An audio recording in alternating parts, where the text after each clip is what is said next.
Hi guys, welcome to Future Recapped. Today, I am going to explain an American science fiction movie called Teleios. Spoilers ahead. Watch out and take care.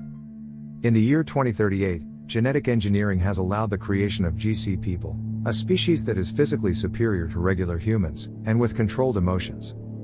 Over a decade later, a crew of GCs is sent to Saturn's moon Titan aboard the ship Teleios, to investigate what happened to the Atromitos expedition, which was sent to mine a mineral compound that can help save Earth's polluted atmosphere. Little do they realize, that what they are about to discover may threaten to destroy themselves and the whole of humanity.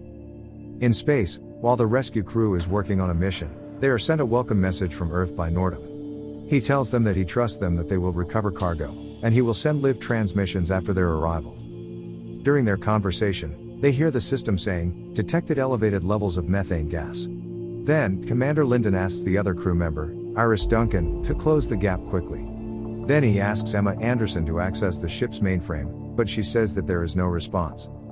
Meanwhile, Chris Zimmer, who is another crew member, says that the Atromitos are 10 times their mass. And they have to engage immediately, otherwise, it would cause them trouble. After some time, when they increase the kill thrusters, Chris says that they have become clear now. Just then, Nordum from the Earth calls them again, and says that since the last transmission, 3 months have passed and he hears nothing from Atromitos, and that they conclude that all of the crew is dead. Then, he tells them to recover the cargo and they are counting on them as this mission is very important.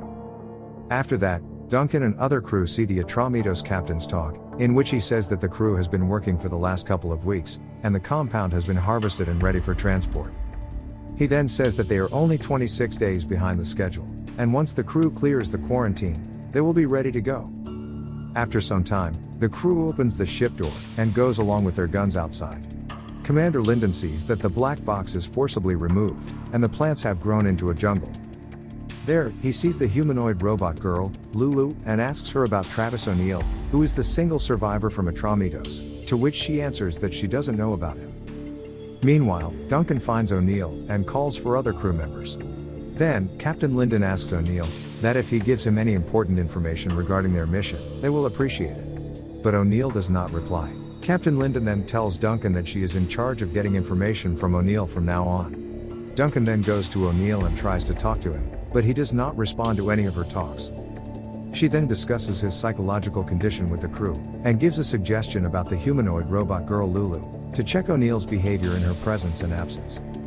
After some time, they hear some noise within the ship. All the crew members along with their guns move to check. There, Duncan sees that O'Neill has escaped. She calls other members. Captain Lyndon then asks her to check the machine room. When Duncan arrives there, she finds O'Neill holding a gun on her. She then drops her gun and asks him if there is anything he wants to tell her. O'Neill then seems to say something, but soon Captain Lyndon arrives and asks him to drop his gun as its fingerprint is locked and will not work. Later, Duncan tells Captain Lyndon that O'Neill wanted to tell something, but because of him he did not say anything, and if he has given the lead of O'Neill to her, then he should let her do this, to which he says that makes him talk. Then, the crew sees Nordum again on the screen, reiterating about giving the cargo mission as a priority, and considering all other things as secondary. Now, Duncan again tries to talk to O'Neill, and after a while, he only says a friend, to which Duncan goes away and lets Lulu come inside. In the camera room, she sees that O'Neill is saying something to her, and then he kisses her. After that, she goes to talk to Orson, whereas Orson tells her that he forgot why he came here. Duncan thinks it's funny, and asks him when the last time was when he forgot things, to which he says that he does not remember this as well. Now, while Duncan is waiting outside for Lulu to come, she feels shivering in her hand, but she ignores it. Then Lulu arrives, and Duncan asks her about what O'Neill told her, to which she says that he said that while they are not able to always be close to each other, in his mind they both are together, every moment. Hearing this, Duncan gets surprised. Duncan then goes to O'Neill and tells him that Lulu is a hardware machine, and she understands all languages, and if he wants a good friend, he should rather talk to her than a robot. On the other hand, Dr. Orson and other crew members discuss that O'Neill is lucid, and they should try to torture him to make him talk. The scene then moves to Anderson, who wants to take a shower which isn't working. Soon, Chris arrives and helps her, after which she starts kissing him, and then they have intimacy together. Duncan then watches O'Neill on the screen, and sees that he is talking to himself. She then asks the system to detect language, which says that it's Russian. Suddenly, a disturbance occurs inside the ship, and all the doors stop working, and shows system error. Duncan then turns on the screen and sees that Chris is wearing a belt with rope behind it, and he is going to close the open door, which is not working due to a system error. Seeing this, Anderson starts crying to see Chris in this condition, as she has developed feelings for him. Duncan then asks her what happened, but she continues crying. Meanwhile, Commander Linden holds the rope as Chris is floating in the ship and trying to close the door. The oxygen level is critical at that time, but Chris closes the door somehow, and becomes unconscious. Commander Linden then asks Anderson if it was her duty to fix the bugs of the system, but she might have focused on something else. Anderson then asks Linden if he thinks it's her fault, to which he tells her to fix that problem. After that, while Anderson is checking the system, Linden talks about the communication messages, but she starts crying, to which Linden asks her what happened to her. She says that she doesn't know what's wrong with her. Meanwhile, Chris arrives and Anderson hugs him. Linden sees all this and asks Chris to focus on his work. Now, when Linden asks Duncan if she got any information from O'Neill, to which she says that nothing was a coincidence from the start, and the ship was never in any real danger. It was purposely put close to Titan's atmosphere, shortly before they arrived. Hearing this, Linden asks her for what purpose all of this happened. Duncan replies that it is O'Neill's narrative, but Linden says that he is muttering nonsense all the time. Duncan then shows him the screen, and tells that the crew had a dispute about cargo that led to warring factions later, and that they weren't told all this about cargo before. Duncan then tells him that earlier when O'Neill was putting a gun on him, he was not aiming for her, but the panel behind her, which has a water filtration system. She then says that the compound badly reacts with water. After hearing this, Linden says that this information does not tell anything much about O'Neill, and that she should only focus on what she came for. Now, Duncan goes to O'Neill and asks him about the cargo, but he doesn't respond. Then, Dr. Orson and Lulu arrive, and Orson asks Lulu to put her hand on the table, after which he cuts her hand. They notice O'Neill's behavior, who becomes angry to see Lulu in this condition. Then Orson throws Lulu away, attacks her back with a hammer, and takes her circuit out. Seeing this, O'Neill starts crying, and tells them to stop. At that moment, Orson asks him about the tracking code, to which he responds with the tracking information. Duncan asks him about the compound, and he says that he will tell everything but needs a bit of time. On the other hand, Linden asks Chris to go with him on a Titan mission. Now, after some time, Duncan again goes to O'Neill and asks him to tell her all the information about cargo and the mineral compound.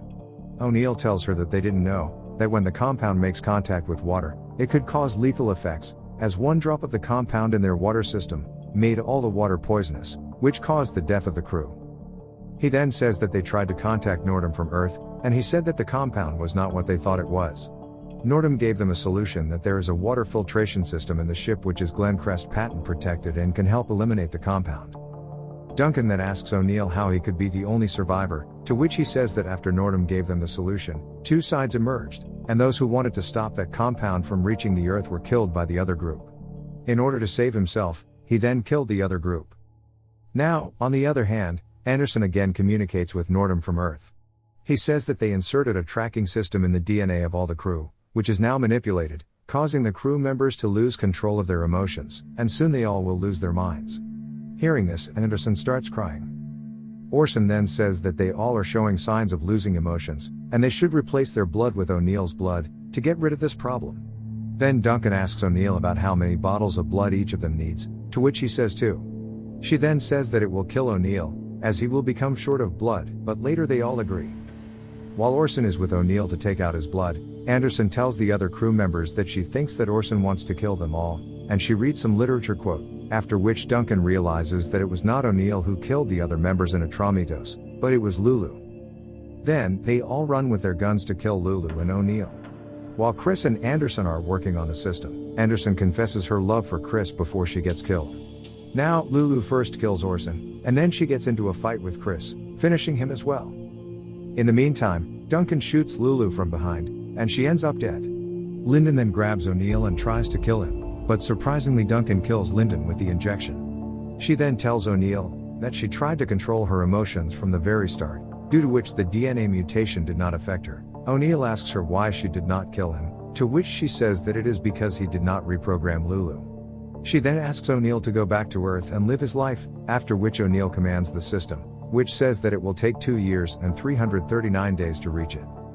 The movie ends with Duncan having tears in her eyes, commanding the system to move with the highest speed. The system responds that it will destroy the ship, but despite the warning, she continues with her decision. To watch more recaps like this, you can just click on one of the movies on your screen and continue the show. Or subscribe for more videos like this, turn on notifications, and leave a like to help out the channel. Thanks for watching.